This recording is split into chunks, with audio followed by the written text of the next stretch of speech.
बंदी छोड़ सतगुरु रामपाल जी परमेश्वर जी की जय हो।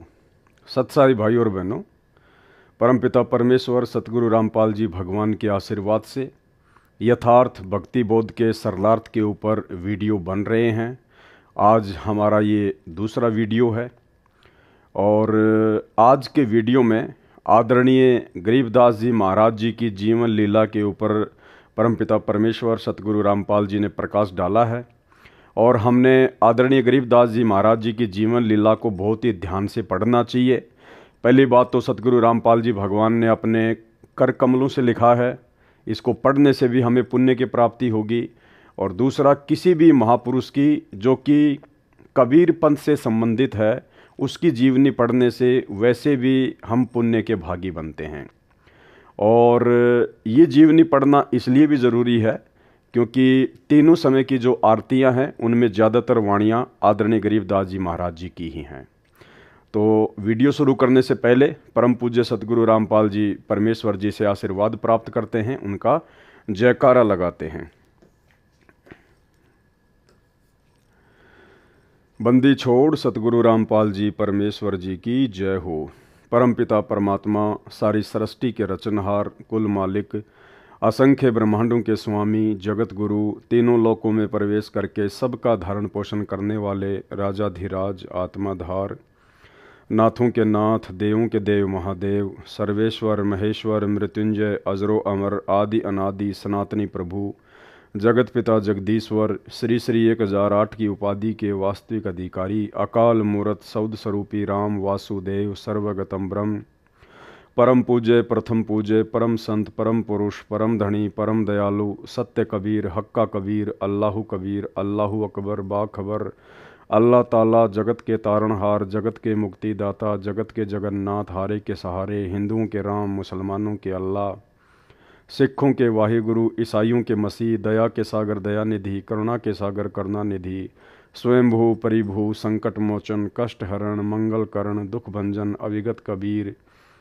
निर्विकार निर्विषम परमात्मा, अलय अलेख सतगुरु, आदि अनादि सतगुरु, असली मर्यादा पुरुषोत्तम, असली राम, असली कृष्ण, असली घनश्याम, असली मुरारी, राजाओं के राजा, महाराजाओं के महाराजा, शहंशाहों के शहंशाह, सम्राटों के सम्राट, भगवानों के भगवान, अल्लाहों के अल्लाह, प्रभुओं के प्रभु, मसीहाओं के मसीह, सच्चे वाहिगुरु, बाबाओं के बाबा, पीरों के पीर, सेठों के सेठ, जगत सेठ, सावड़सा सेठ, सर्वगुण संपन्न, अनंत कोटि कलाओं के स्वामी, अनंत कोटि ब्रह्मांडों के नायक, योगियों में महायोगी, ध्यानियों में महाध्यानी, सिद्धों में परम सिद्ध, ज्ञानियों में तत्वज्ञानी, ब्रह्मज्ञानी, महाज्ञानी, परम ज्ञानी, सर्वश्रेष्ठ ज्ञानी, युवा कबीर, समर्थ कबीर, असमवात, अमित ओझा, सच्चे रहनुमा, करीम अल्लाह, सुभान अल्लाह, दुनिया के अंतिम पैगंबर, 8 सितंबर 1951 से गांव धनाना, जिला सोनीपत, हरियाणा, भारतवर्ष की पावन भूमि पे प्रकट रियल कल की भगवान श्री नारायण साकार हरि, रियल बाबा साहेब,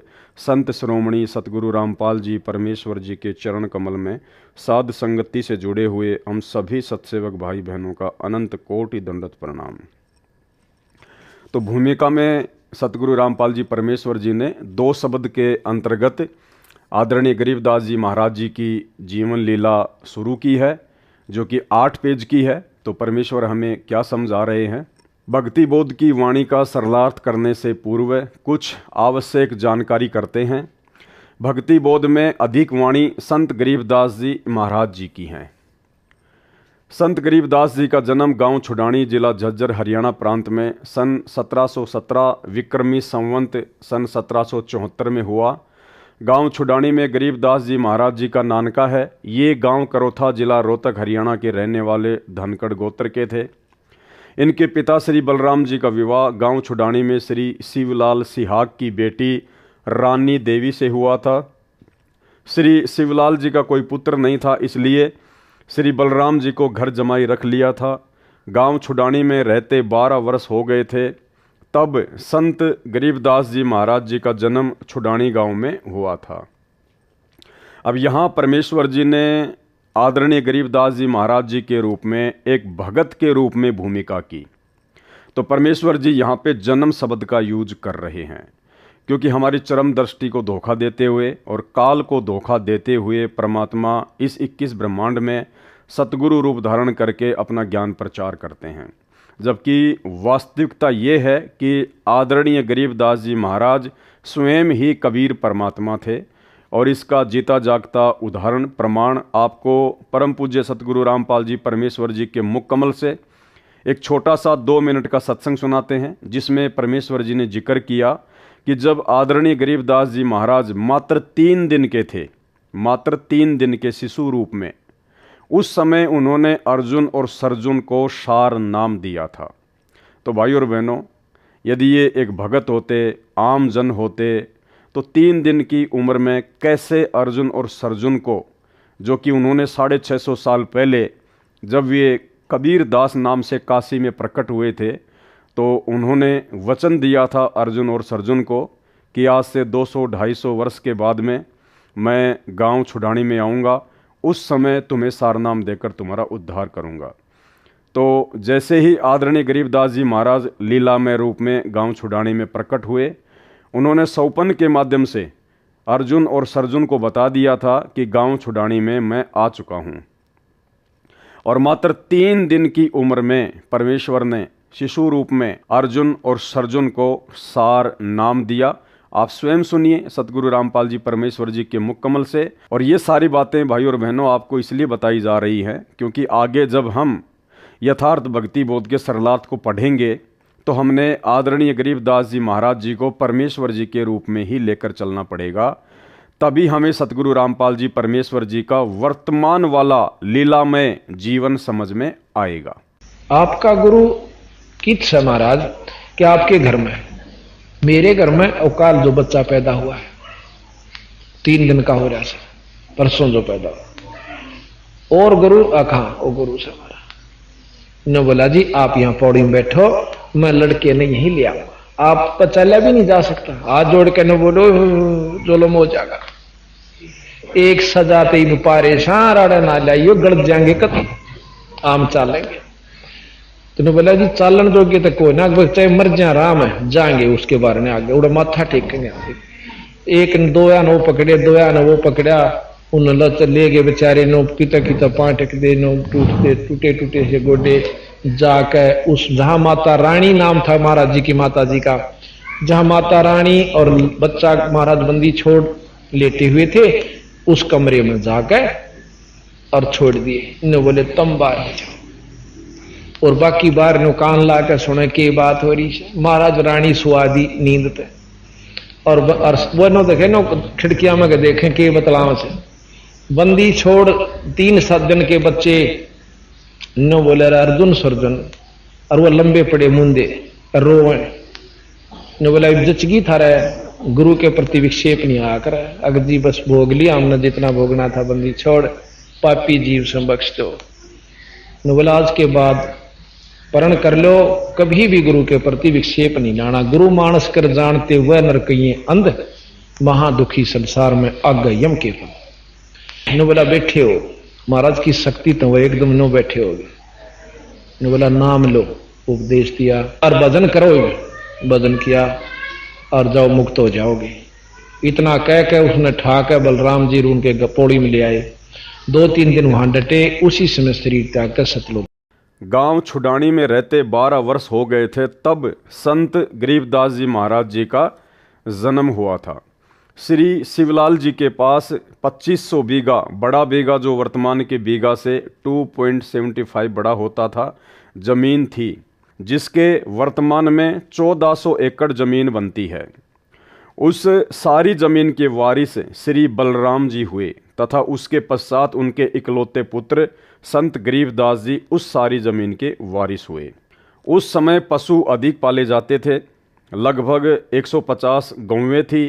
बलराम जी रखते थे। उनके चराने के लिए अपने पुत्र गरीबदास जी के साथ अन्य कई चरवा, पाली, गवाले किराए पर ले रखे थे। वे भी गौओं को खेतों में चराने के लिए ले जाया करते थे।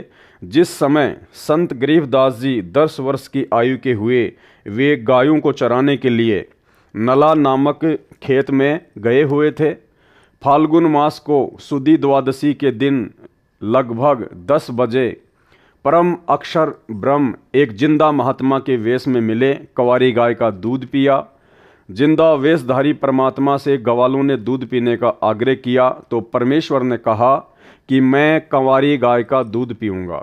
गरीबदास बालक ने एक बछिया जिसकी आयु 1.5 वर्ष की थी जिंदा बाबा के पास लाकर खड़ी कर दी। परमात्मा ने बछिया की कमर पर आशीर्वाद भरा हाथ रख दिया। बछिया के स्तन लंबे लंबे हो गए।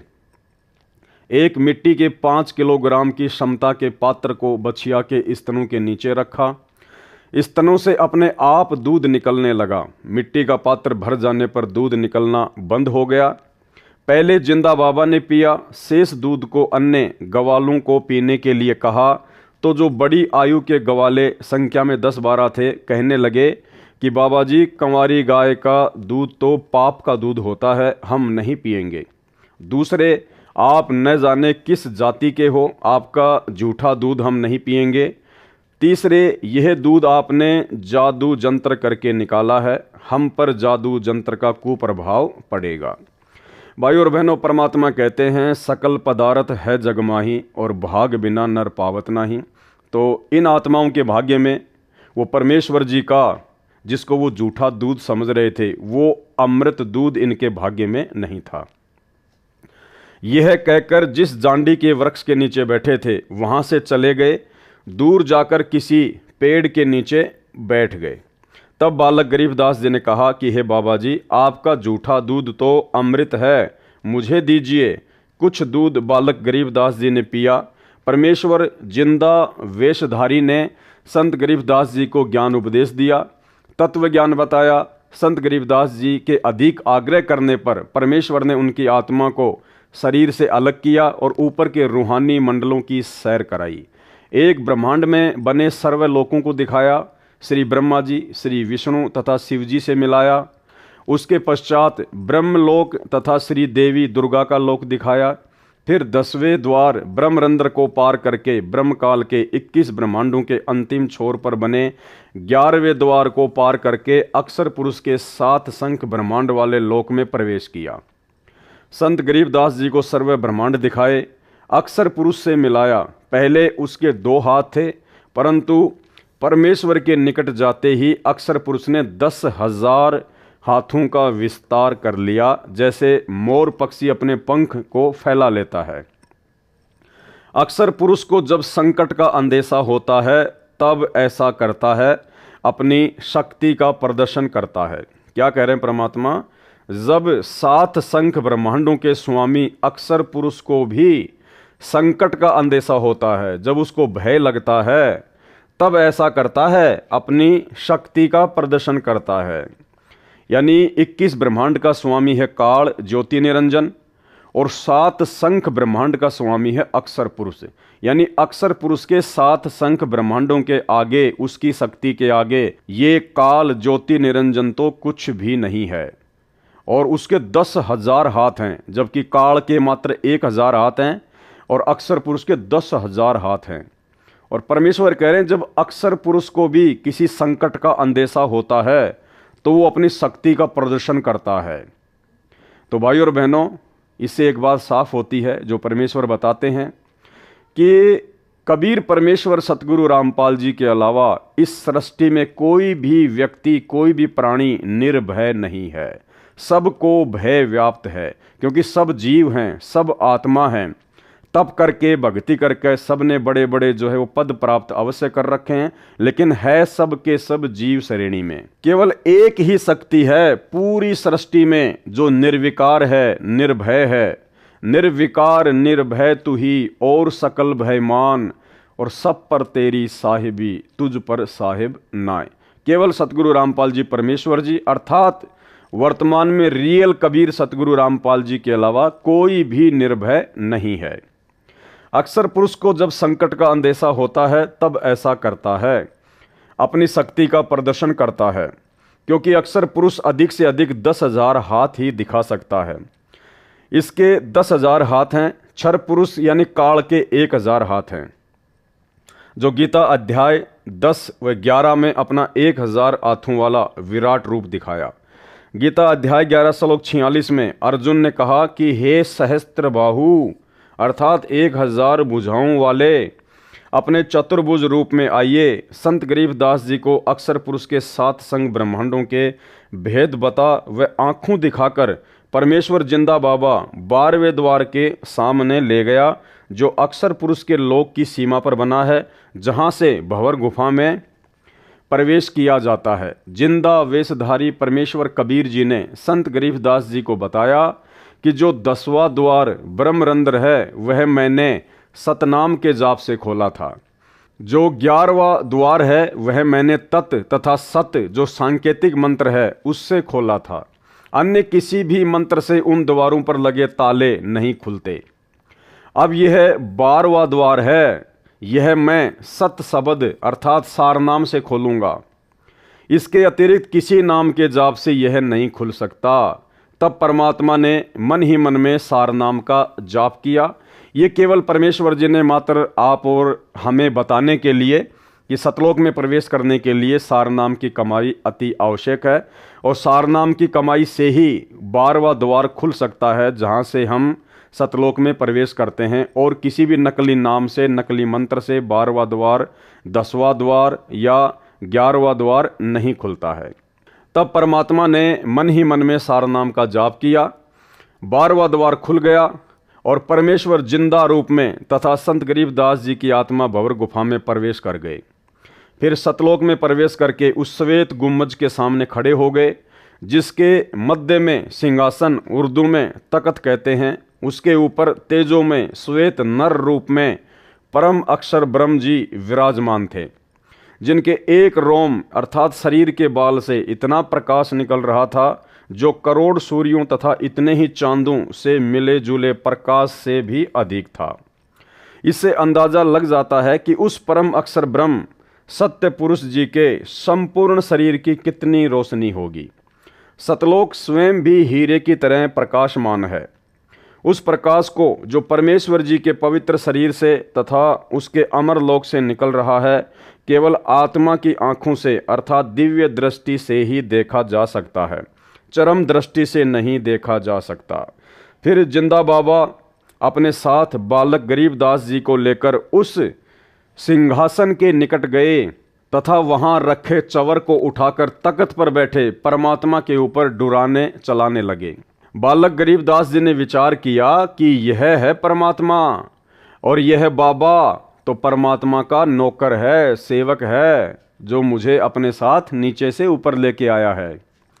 उसी समय तेजोमय शरीर वाला प्रभु सिंहासन त्याग कर खड़ा हो गया, जिसको गरीबदास जी परमात्मा समझ रहे थे, जो सिंहासन पर बैठा हुआ था तेजोमय रूप में, वो सिंहासन से खड़ा हो गया और जिंदा बाबा के हाथ से चवर ले लिया और जिंदा बाबा को सिंहासन पर बैठने का संकेत किया। जिंदा वेशधारी प्रभु असंख्य ब्रह्मांडों के मालिक के रूप में सिंहासन पर बैठ गए। पहले वाला प्रभु जिंदा बाबा पर चवर करने लगा। संत गरीबदास जी विचार कर ही रहे थे कि इनमें परमेश्वर कौन है। इतने में तेजों में शरीर वाला प्रभु जिंदा बाबा वाले शरीर में समा गए, दोनों मिलकर एक हो गए। भाई और बहनों, ये जो भ्रमणा है गुरु और परमात्मा को अलग अलग मानने की, ये आदरणीय गरीबदास जी महाराज जी की इस जीवनी से आप और हमारे दिलो दिमाग से हट जानी चाहिए, मिट जानी चाहिए। परमेश्वर का काम परमेश्वर ही कर सकते हैं। परमात्मा का काम सतलोक से आके कोई आम प्राणी, कोई आम जीव नहीं कर सकता।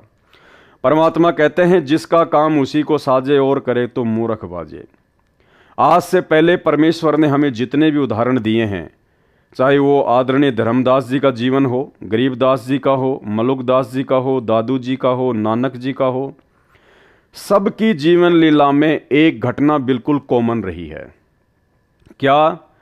वो कबीर परमात्मा स्वयं ही सतलोक से एक जिंदा महात्मा का रूप बनाकर, एक संत का रूप बनाकर या सतगुरु का रूप धारण करके नीचे आकर ज्ञान देता है, अच्छी आत्माओं को मिलता है।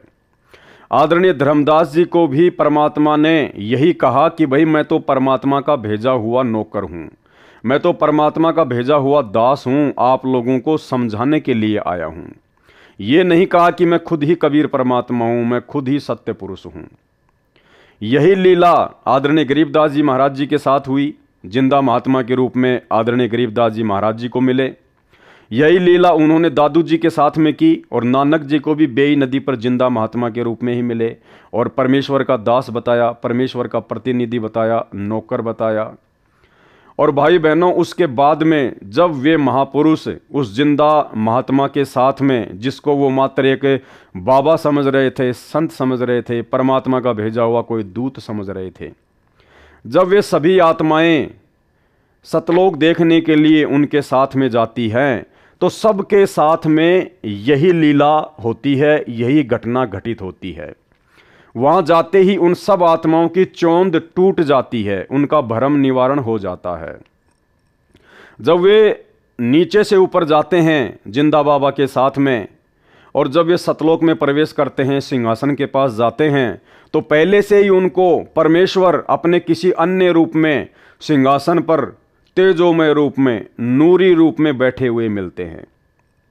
और जब वो आत्मा उनको देखती है, उनके नूर को, क्योंकि सतलोक में जाते ही ऑटोमेटिक हमारे को परमेश्वर जी के आशीर्वाद से दिव्य दृष्टि प्राप्त हो जाती है।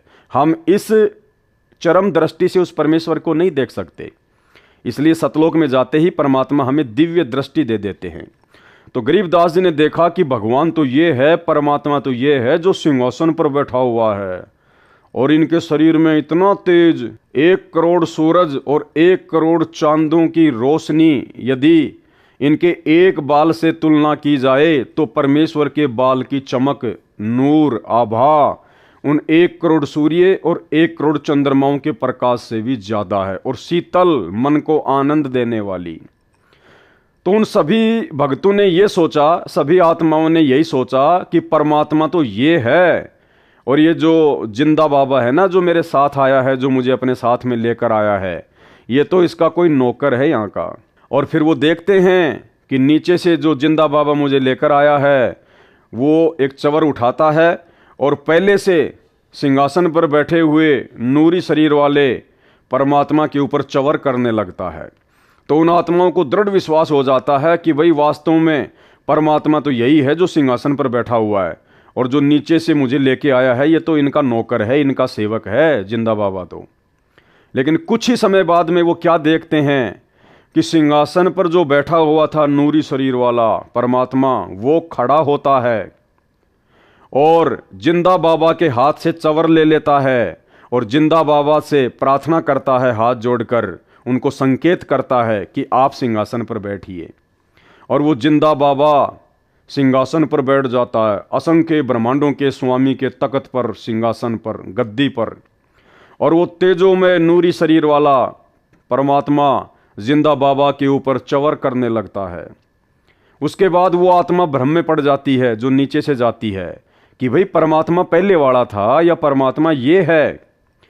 जब वो आत्मा ये सोच ही रही होती है, उसी समय वो तेजों में शरीर जो जिंदा बाबा पे चवर कर रहा होता है, वो जिंदा बाबा के अंदर समा जाता है, और अकेले वो जिंदा बाबा ही असंख्य ब्रह्मांडों के स्वामी के सिंहासन पर विराजमान रहते हैं। उसके बाद उस आत्मा का भ्रम निवारण हो जाता है कि नीचे जो जिंदा बाबा मुझे मिले थे, जो मुझे नीचे से ऊपर लेके आए हैं, ये तो स्वयं ही परमात्मा है, असंख्य ब्रह्मांडों के स्वामी है। ये कोई 2 रूप नहीं है, ये किसी का नौकर नहीं है। भाई बहनों, यही घटना आदरणीय धर्मदास जी के साथ में घटी, यही घटना आदरणीय गरीबदास जी के साथ में घटी, यही घटना आदरणीय दादू जी के साथ में घटी, यही घटना आदरणीय मलुकदास जी और गीसा संत जी के साथ में घटी, और यही घटना आदरणीय नानक जी के साथ में घटी। और भाइयों और बहनों, इस घटना के माध्यम से परमात्मा आप और हमें समझाना चाहते हैं, क्योंकि ये सारी की सारी लीला, ये गरीबदास जी को निमित्त बनाना, गरीबदास जी के माध्यम से ये सदग्रंथ साहिब लिखवाना, ये प्रमाण देना, ये सारी की सारी बातें भाई और बहनों केवल आप और हम बिचली पीढ़ी वाले मंद बुद्धि भक्तों को ये यकीन दिलाने के लिए परमात्मा ने घटित की, ताकि अब हम इन सभी प्रमाणों को देखकर, इन लीलाओं को देखकर, इन घटनाओं को देखकर हम सहज में और आसानी से बिना किसी अपने गुरुदेव भगवान को परेशानी दिए समझ जाएं कि हमारे गुरुदेव भगवान स्वयं कबीर परमात्मा हैं। ये स्वयं असंख्य ब्रह्मांडों के स्वामी हैं, कबीर देव हैं, जो अनेक रूप धारण करके अनेक ब्रह्मांडों में अपनी लीला करते रहते हैं, जो तीनों लोकों में प्रवेश करके सबका धारण पोषण करते रहते हैं। यही परमात्मा यहाँ पर आज हमारे सतगुरुदेव जी के रूप में आए हुए हैं और यही परमात्मा अपने एक तेजोमय रूप में, नूरी रूप में सतलोक में बैठकर असंख्य ब्रह्मांडों का संचालन कर रहे हैं। हमारी ये चौंध तोड़ने के लिए परमात्मा इस प्रकार की लीलाएं करते हैं, ताकि हमें, जब हम इस बिचली पीढ़ी में मोक्ष के प्राइम टाइम में पहुंच जाएं, तो उस समय हम आसानी से अपने गुरुदेव भगवान को, जो कि संत रूप में आए हुए हैं, सतगुरु रूप में आए हुए हैं, साहिब से सतगुरु भय, सतगुरु से भय संत, और धर धर वेख विशाल अंग, ये खेल आदि और अंत।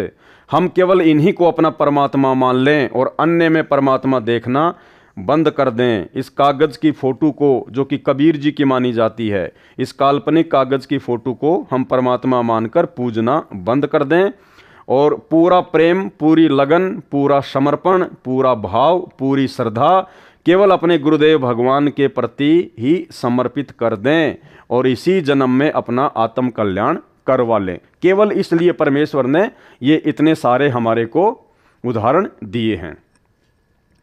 जिंदा बाबा के शरीर का तेज उतना ही हो गया जितना तेजों में पूर्व में सिंहासन पर बैठे सत्य पुरुष जी का था। कुछ ही क्षणों में परमेश्वर बोले, हे गरीबदास, मैं असंख्य ब्रह्मांडों का स्वामी हूँ। मैंने ही सर्व ब्रह्मांडों की रचना की है। सर्व आत्माओं को वचन से मैंने ही रचा है। 5 तत्व तथा सर्व पदार्थ भी मैंने ही रचे हैं। क्षर पुरुष अर्थात ब्रह्म तथा अक्षर पुरुष व उनके लोकों को मैंने ही उत्पन्न किया है। इनको इनके तप के बदले में सर्व ब्रह्मांडों का राज्य मैंने ही प्रदान किया है। मैं 120 वर्ष तक पृथ्वी पर कबीर नाम से जुलाहे की भूमिका करके आया हूँ। भारत देश के काशी नगर बनारस में नीरू नीमा नाम के पति पत्नी थे। वे मुसलमान जुलाहा थे। वे निसंतान थे। ज्येष्ठ सुधी पूर्णमासी की सुबह ब्रह्म मुहूर्त में लहर तारा नामक सरोवर में काशी के बाहर जंगल में मैं नवजात शिशु का रूप धारण करके कमल के फूल पर लेटा था। मैं अपने इसी स्थान से गति करके गया था। नीरू जुलाहा तथा उसकी पत्नी प्रतिदिन उसी तालाब पर स्नानार्थ जाया करते थे, नहाने के लिए जाया करते थे। उस दिन मुझे बालक रूप में प्राप्त करके अत्यंत खुश हुए, मुझे अपने घर ले गए। मैंने 25 दिन तक कुछ भी आहार नहीं किया था। तब शिवजी एक साधु के वेश में उनके घर गए।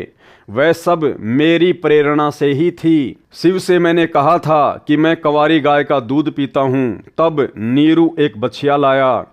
शिव को मैंने शक्ति प्रदान की। उन्होंने बछिया की कमर पर अपना आशीर्वाद भरा हाथ रखा। कंवारी गाय ने दूध दिया, तब मैंने दूध पिया था। मैं प्रत्येक युग में ऐसी ही लीला करता हूँ। मैं प्रत्येक युग में ऐसी ही लीला करता हूँ। अब भाइयों और बहनों, मन में कोई शंका नहीं होनी चाहिए। ये बात सुनकर जो यहाँ लिखी हुई है, परमेश्वर कह रहे हैं कि मैं प्रत्येक युग में ऐसी ही लीला करता हूँ। जब मैं शिशु रूप में प्रकट होता हूँ तो मैं कंवारी बछिया का ही दूध पीता हूँ। एक निसंतान दंपत्ति मुझे घर लेकर आ जाती है, मेरा पालन पोषण करती है।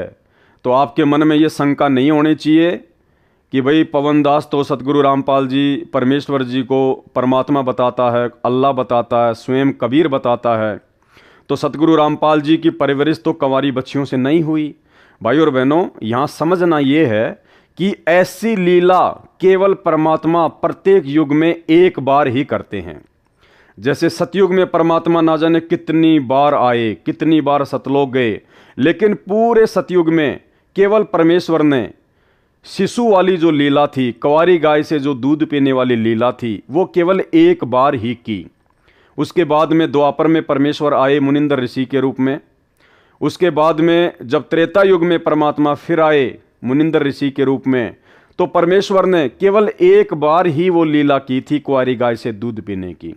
बाकी ना जाने कितनी बार परमात्मा आए, कितनी बार सतलोक गए, कभी जिंदा महात्मा के रूप में, कभी किसी संत के रूप में। फिर परमात्मा द्वापर युग में करुणामय ऋषि के नाम से आए और पूरे द्वापर युग में परमात्मा ने केवल एक लीला, पूरा जीवन उन्होंने वैसा ही निभाया जैसा परमेश्वर पहले निभाते आ रहे हैं।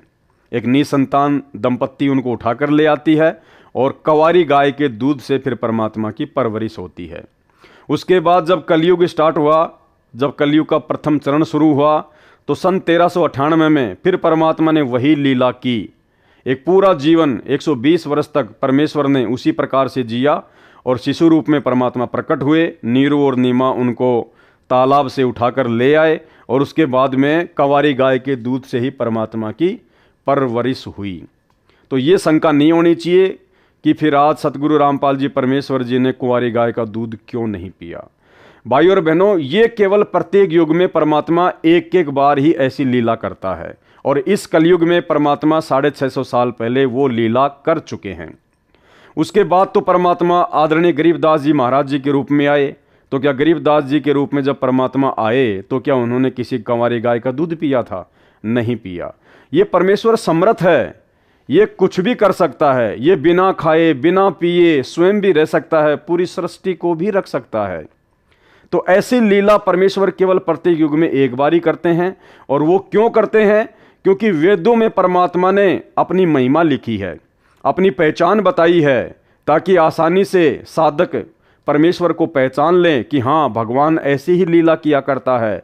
जब भगवान धरती पर शिशु रूप में प्रकट होता है तो परमात्मा कुंवारी गाय से ही अपनी परवरिश करवाता है, उसी का दूध पीता है।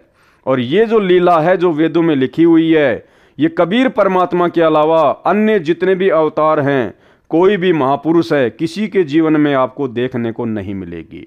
इसलिए ऐसी लीला केवल परमात्मा प्रत्येक युग में इसलिए करता है क्योंकि वेदों में उस परमेश्वर की ऐसी लीला को पढ़कर और यथार्थ में उनके जीवन से ऐसा देखकर, ऐसे उदाहरण प्राप्त करके हम आसानी से पहचान कर लें कि हाँ, कबीर जी ही सच्चे परमात्मा हैं, सच्चे परमेश्वर हैं।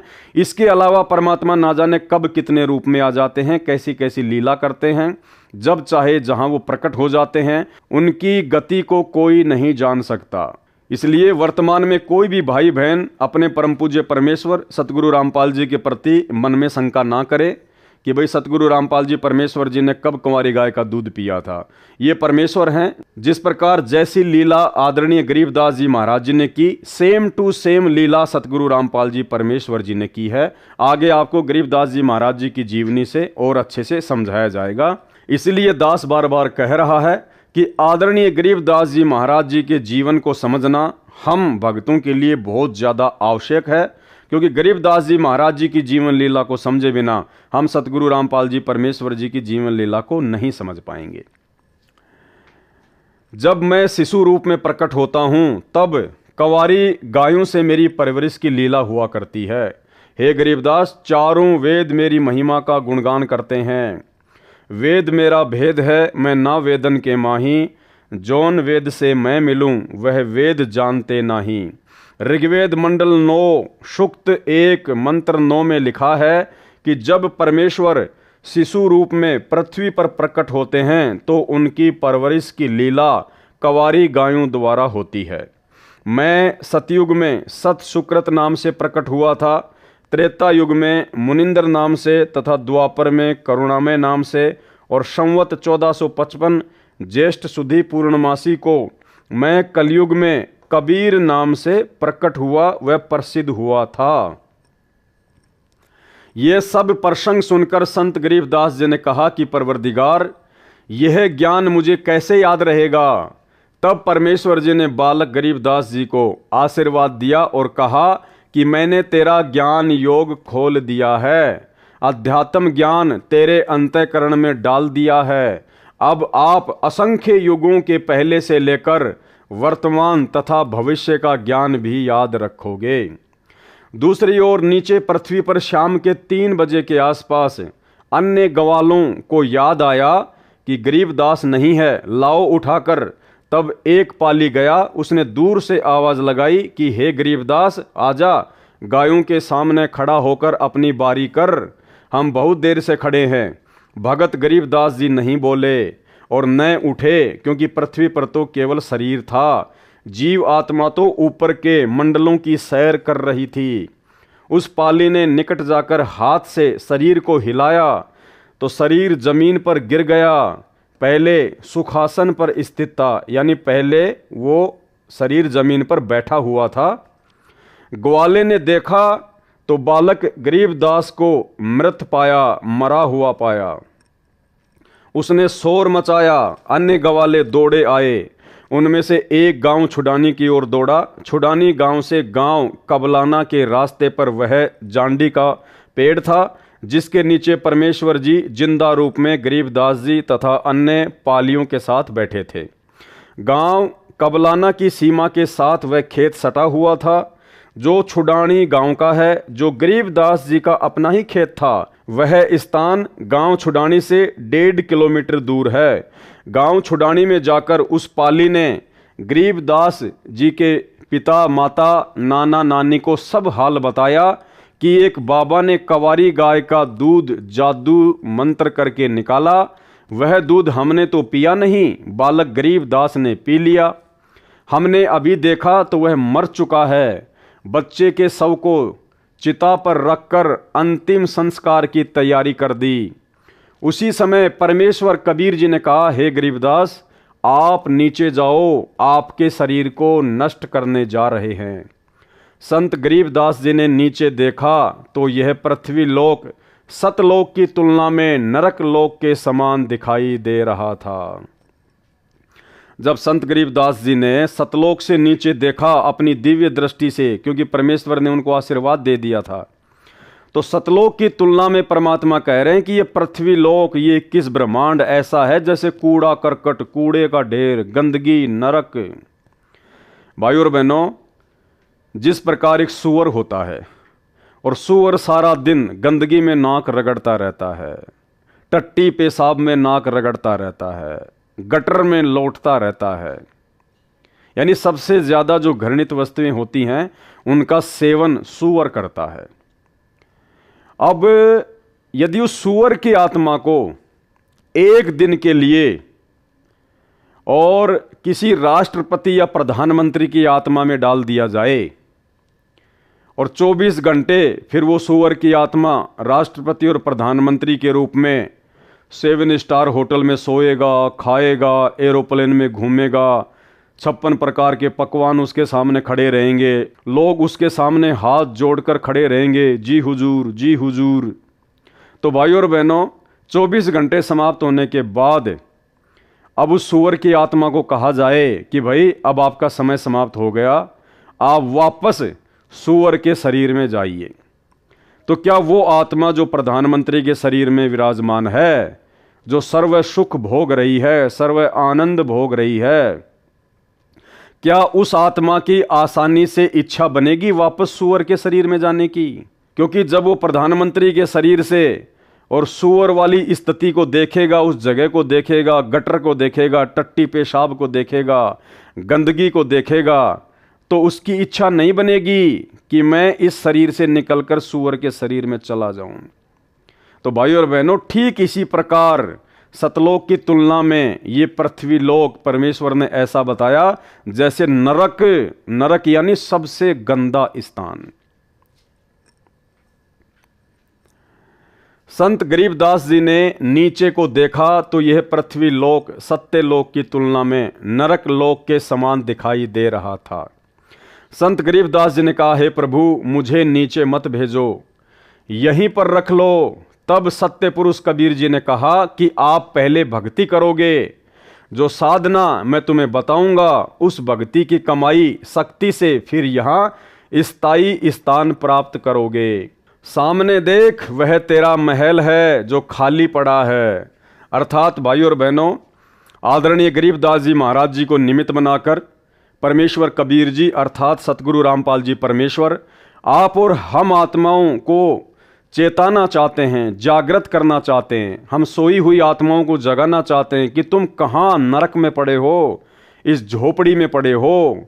गरीबदास जी को निमित्त बनाकर परमेश्वर हमें क्या कह रहे हैं कि सामने देख, तेरा महल घर नहीं, महल। महल यानी जिसमें सारे ऐसो आराम के साधन हो, जिसमें किसी चीज की कोई कमी ना हो, उसको कहते महल। सामने देख, वह तेरा महल है जो खाली पड़ा है। और सतलोक में हमारे जो महल हैं भाई और बहनों, वो कोई मिट्टी, ईंट और पत्थर के बने नहीं हैं। हीरे, मोती, लाल, पन्ने, बहुमूल्य जवाहरात, उनसे बने हुए हैं। और परमेश्वर ने एक सत्संग में बताया कि सतलोक में जो आपके महल हैं, जो खाली पड़े हैं वर्तमान में, उनका व्यास, उनका क्षेत्रफल, उनकी लंबाई चौड़ाई कितनी है? जितनी ये पृथ्वी है। ये पृथ्वी देख लो कितनी बड़ी है, जिसके ऊपर 7 समुंदर, लगभग 300 के आसपास बड़े बड़े देश हैं। जितनी बड़ी ये पूरी पृथ्वी है, इससे भी बड़े बड़े सतलोक में आप और हमारे महल हैं। क्योंकि वहां पर हमारा जो शरीर होता है वो 16 सूर्य जितना तेजोमय होता है, तो लंबाई चौड़ाई भी उसी आकार में होगी हमारी। इसलिए परमात्मा कह रहे हैं कि सतलोक में आपके मकान खाली पड़े हुए हैं। और यहाँ हम लोग कोई छोटा मोटा, कोई 50 गज में, कोई 100 गज में, कोई टूटा फूटा मकान बना लेते हैं, तो फूला नहीं समाते कि पता नहीं मैंने क्या प्राप्त कर लिया। सामने देख, वह तेरा महल है जो खाली पड़ा है। सर्व खाद्य पदार्थ भरे पड़े हैं। नीचे पृथ्वी पर वर्षा होगी तो अन्न होगा। कितनी मेहनत करनी पड़ती है। यहाँ जैसे पदार्थ पृथ्वी पर हैं ही नहीं। आप नीचे जाओ, प्रथम मंत्र मैंने तुझे दे दिया है, फिर सत्य नाम भी तुझे प्रदान करने आऊंगा। यह सतनाम 2 अक्षर का होता है, एक ओम अक्षर, दूसरा तत्, ये सांकेतिक है। फिर कुछ समय उपरांत तुझे सार नाम दूंगा। इन सर्व नामों प्रथम, दूसरा तथा तीसरा की साधना करके ही तू यहाँ आ सकेगा। अर्थात हम भगत भाई बहन इन तीनों मंत्रों की साधना मर्यादा में आजीवन रहकर ही सतलोक जा सकते हैं। मैं हरदम भगत के साथ रहता हूं। परमात्मा क्या कह रहे हैं कि मैं हरदम भगत के साथ रहता हूं। यानी भाई और बहनों, यदि हम मर्यादा में हैं और अपने गुरु को परमात्मा मान चुके हैं, परमेश्वर मान चुके हैं, और गुरु को परमात्मा मानने का सबसे पहला जो मापदंड है वो यही है कि अपने गुरु जी के अलावा आपने किसी और में परमात्मा को देखना बंद करना होगा। आपने अपने गुरु भगवान के अलावा किसी और को दंडवत करना बंद करना होगा। अपने गुरुदेव भगवान के प्रकट दिवस के अलावा आपने किसी और का कबीर प्रकट दिवस मनाना बंद करना होगा। ये पहला मापदंड है अपने गुरु को परमात्मा मानने का। और जब हम अपने गुरु को परमात्मा मान लेंगे, उसके बाद क्या कह रहे हैं परमात्मा? मैं हरदम भगत के साथ रहता हूं, तू चिंता मत करना, अब आप शीघ्र जाइए। इतना कहकर परम अक्षर पुरुष जी ने संत गरीबदास जी के जीव को शरीर में प्रवेश कर दिया। कुल परिवार के लोग चिता में अग्नि लगाने ही वाले थे। उसी समय बच्चे के शरीर में हलचल हुई। शव को रस्से से बांधकर ले जाते हैं, वह रस्सा भी अपने आप टूट गया। संत गरीबदास जी उठकर बैठ गए, चिता से नीचे उतरकर खड़े हो गए। उपस्थित गांव के व परिवार के व्यक्तियों की खुशी का ठिकाना नहीं रहा। बालक गरीबदास ऊपर को आंखें करके परमात्मा को देख रहा था, तथा जो अमृत ज्ञान परमेश्वर जी ने उनके अंतःकरण में डाला था, वह अमृतवाणी दोहों व चौपाइयों तथा शब्दों के रूप में बोलने लगा। गांव वालों को उस अमृतवाणी का ज्ञान नहीं था, इसलिए उन्होंने सोचा कि बच्चे को बाबा ने फटकार मार दी, जिस कारण से बड़बड़ा रहा है, कुछ का कुछ बोल रहा है। परंतु परमात्मा का सौ शुक्र मना रहे थे कि लड़की का लड़का जीवित हो गया। पागल है तो भी लड़की रानी देवी अपना दिल रोक कर खुश रहेगी। यह समझकर महापुरुष गरीबदास जी को पागल गांव की भाषा में बावलिया कहने लगे। भाई, अगर गरीबदास जी अगर एक भगत होते तो भगत के लिए कभी भी महापुरुष शब्द का प्रयोग नहीं किया जाता है। महापुरुष तो केवल पूरी सृष्टि में एक ही है, कबीर परमात्मा सतगुरु रामपाल जी। 3 वर्ष के पश्चात एक गोपाल दास संत दादू दास जी के पंथ से दीक्षित था। वह संतों की वाणी को समझता था, उसके महत्व को जानता था। वह वैश्य जाति से था, यानी वो बनिया था। संत वेशभूषा में रहता था। बनिए के घर जन्म होने के कारण कुछ पढ़ा लिखा भी था। घर त्याग कर संन्यास ले रखा था। अधिकतर भ्रमण करता रहता था, गांव-गांव में जाकर प्रचार करता था। कुछ शिष्य भी बना रखे थे। उसका एक बैरागी गांव छुड़ानी का भी शिष्य था, वह उसके घर रुका हुआ था। उस शिष्य ने संत गोपाल दास जी से कहा कि हे गुरुदेव, हमारे गांव के चौधरी का दोहता यानी लड़की का लड़का किसी साधु की फटकार से पागल हो गया है। वह तो मर गया था, चिता पर रख दिया था। लड़की रानी की किस्मत से बच्चा जीवित हो गया, परंतु पागल हो गया। सब जगह झाड़ फूक करने वालों से भी इलाज करा लिया। अन्य दवाई पागलपन दूर करने की भी बहुत खिला ली, लेकिन कोई राहत नहीं मिली। उस शिष्य ने वह सर्व घटना भी बताई जो कवारी गाय का दूध निकलवाकर बच्चे गरीब दास जी को पिलाने की घटित हुई थी। फिर उसने कहा कि कहते हैं संत की विद्या को संत ही काट सकता है, कुछ कृपा करो गुरुदेव। संत गोपाल दास जी ने कहा कि बुलाओ उस लड़के को। शिष्य ने चौधरी शिवलाल जी से कहा कि मेरे घर पर एक बाबा जी आया है, मैंने उसको आपके दोते गरीबदास जी के बारे में बताया है। बाबा जी ने कहा है कि एक बार बुलाओ, ठीक हो जाएगा, एक बार दिखा लो। अब तो गांव में ही बाबा जी आया है, बहुत पहुंचा हुआ संत है, जगत का पेखना पेख्या, धनी का नाम ना लेखा। जो पहुंचे हुए संत थे, जो महापुरुष थे आदरणीय गरीबदास जी महाराज जी, उनको तो कहने लगे बावलिया। और दादू पंथ से दीक्षित एक बनिया, एक भगत संत गोपाल दास जी को पहुंचा हुआ महात्मा कह रहे हैं। शिवलाल जी के साथ गांव के अन्य कई व्यक्ति भी बाबा के पास गए, साथ में बच्चे गरीबदास जी को भी ले गए। संत गोपाल दास जी ने बालक गरीबदास जी से प्रश्न किया कि बेटा, वह कौन बाबा था जिसने तेरा जीवन बर्बाद कर दिया। प्रिय पाठकों से यहाँ पर यह बताना अनिवार्य है कि संत गोपाल दास जी संत दादू दास जी के पंथ से दीक्षित थे। संत दादू जी को भी संत गरीबदास जी की तरह 7 वर्ष की आयु में बाबा जिंदा के वेश में परमेश्वर कबीर जी मिले थे। दादू जी संत को भी परमेश्वर शरीर से निकालकर सत्यलोक लेकर गए थे। संत दादू जी 3 दिन रात अचेत अवस्था में रहे थे।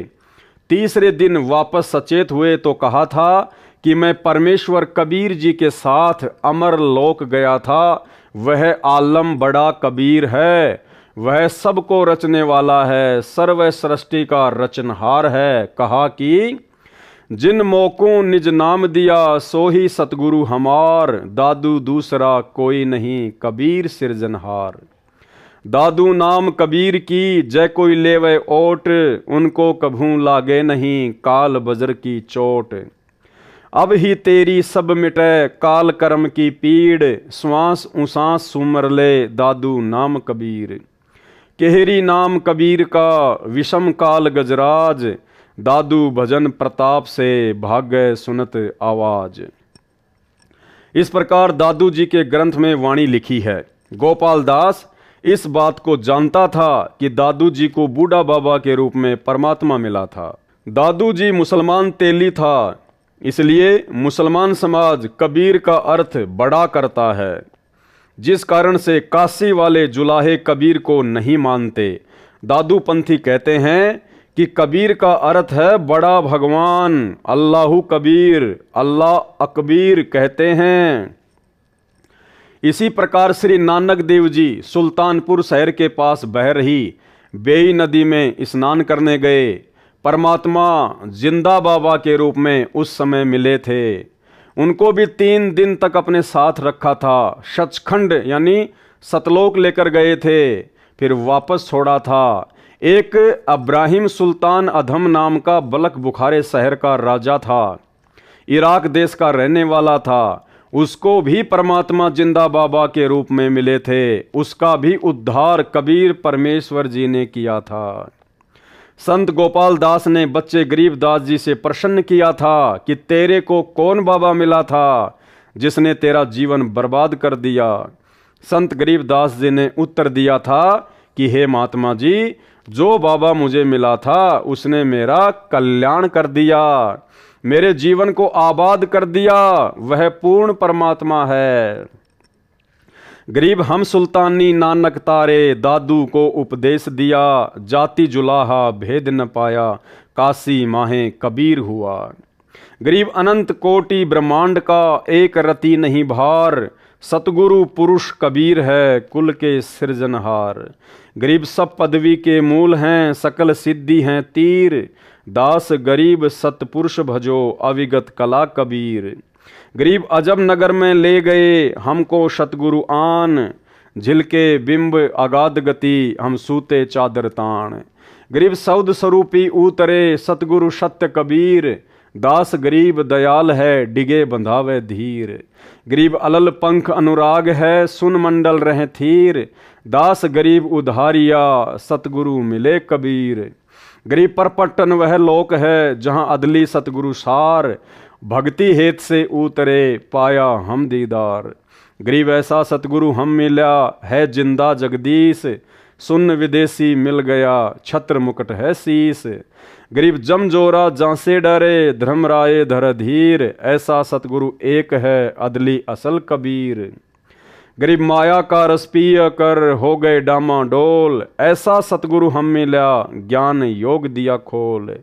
गरीब जमजोरा जांसे डरे मिटे कर्म के लेख, अदली असल कबीर हैं कुल के सतगुरु एक। संत गरीबदास जी को कौन मिला था? बाबा जी को उसका परिचय दिया, जो ऊपर लिखी वाणी से स्पष्ट होता है कि जिस परमेश्वर कबीर जी ने हम सबको संत गरीबदास, संत दादूदास, संत नानक देव तथा राजा अब्राहिम सुल्तानी आदि आदि को पार किया, वह भारतवर्ष के काशी शहर में कबीर जुलाहा नाम से प्रसिद्ध हुआ। वह अनंत कोटि ब्रह्मांडों का सर्जनहार है, वह मुझे मिला था। यह उपरोक्त वाणी बोलकर संत गरीबदास 13 वर्षीय बच्चा चल पड़े। संत गोपाल दास जी समझ गए कि वह कोई सामान्य बच्चा नहीं है, यह तो परमात्मा से मिला है, ऐसी अमृतवाणी बोल रहा है, इस वाणी को लिखना चाहिए। यह विचार करके बालक गरीबदास के पीछे पीछे चल पड़ा और कहने लगा, हे गांव वालों, ये बालक पागल नहीं है, तुम पागल हो। ये क्या बोल रहा है तुम समझ नहीं सके। मुझे पता चला है यह बच्चा तो अवतार है प्रभु का, इसको तो जिंदा बाबा के रूप में स्वयं भगवान मिले थे। इसी प्रकार हमारे पूज्य दादू साहिब जी को भी मिले थे। दादू जी की सब वाणी लिखी नहीं गई थी, अब इस बच्चे से सारी वाणी लिखवाऊंगा, मैं खुद लिखूंगा। ये वाणी कलयुग में अनेकों जीवों का कल्याण करेगी।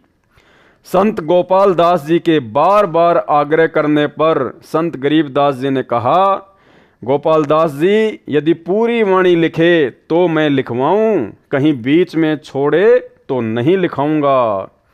संत गोपाल दास जी ने कहा, महाराज जी मैं तो घर से निकल चुका हूँ परमार्थ और कल्याण कराने के लिए। मेरी 62 वर्ष की आयु हो चुकी है, मुझे इससे अच्छा कोई कार्य नहीं है, आप कृपा करें। तब संत गरीबदास जी तथा संत गोपाल दास जी बेरी के बाग में एक जांडी के नीचे बैठकर वाणी को लिखवाने लगे। वह बेरी का बाग संत गरीबदास जी का अपना ही था। उस समय छुडानी गांव के आसपास रेतीला क्षेत्र था, जैसे राजस्थान में है। वहां पर जांडी के वृक्ष अधिक होते थे, उनकी छाया का ही प्रयोग अधिक किया जाता था। इस प्रकार संत गरीबदास जी ने परमात्मा से प्राप्त तत्व ज्ञान आंखों देखा हाल वाणी रूप में बोला तथा संत गोपाल दास जी ने लिखा। लगभग 6 महीनों तक यह कार्य किया, यानी आदरणीय सदग्रंथ साहिब को लिखने में लगभग 6 महीने का समय लगा संत गोपाल दास जी को। फिर जब जब किसी से वार्ता होती तो संत गरीबदास जी वाणी बोला करते थे, तो अन्य व्यक्ति भी लिख लिया करते थे, जिसको एक ग्रंथ रूप में हाथ से लिखा गया था। संत गरीबदास जी के समय से ही उस ग्रंथ का पाठ करना प्रारंभ हो गया था। उसको कुछ वर्षों पूर्व टाइप कराया गया था। उसी अमृतवाणी सागर अमृत से कुछ वाणी निकालकर भक्ति बोध पुस्तक में लिखी हैं। यानी जिस भक्ति बोध का अब परमेश्वर आगे खुलासा करेंगे, उसी अमृतवाणी सागर अमृत से कुछ वाणी निकालकर भक्ति बोध पुस्तक में लिखी हैं। इसके अतिरिक्त परमेश्वर कबीर जी ने जो सूक्ष्म वेद अपने मुख कमल से बोला था, कबीर सागर, उस अमृत सागर कबीर सागर से निकालकर इसी भक्ति बोध पुस्तक में लिखी हैं। उस अमृतवाणी का अब सरलार्थ प्रारंभ किया जाता है। यानी भाइयों और बहनों, अभी तक आपने ये जो 2 वीडियो देखे हैं, इन 2 वीडियो में परमेश्वर जी ने भक्ति बोध पुस्तक का सरलार्थ करने से पहले केवल एक भूमिका बनाई है। यानी जिन जिन महापुरुषों का और जिन जिन महापुरुषों की वाणियों का भक्ति बोध में विशेष महत्व है, विशेष रोल है, हमें पहले उनके बारे में जानना अति आवश्यक था, ताकि हम भक्ति बोध के सरलार्थ को आसानी से समझ सकें, पढ़ सकें। तो अभी तक तो परमेश्वर ने केवल एक भूमिका सी तैयार की है, जिसके ये 2 वीडियो बने हैं। तो कल रात्रि 9 बजे सभी भाई बहन लाइव जुड़िए। तब तक के लिए हम सभी भाई बहन परमपिता परमेश्वर सतगुरु रामपाल जी भगवान से इजाज़त लेते हैं। बंदी छोड़ सतगुरु रामपाल जी परमेश्वर जी की जय हो।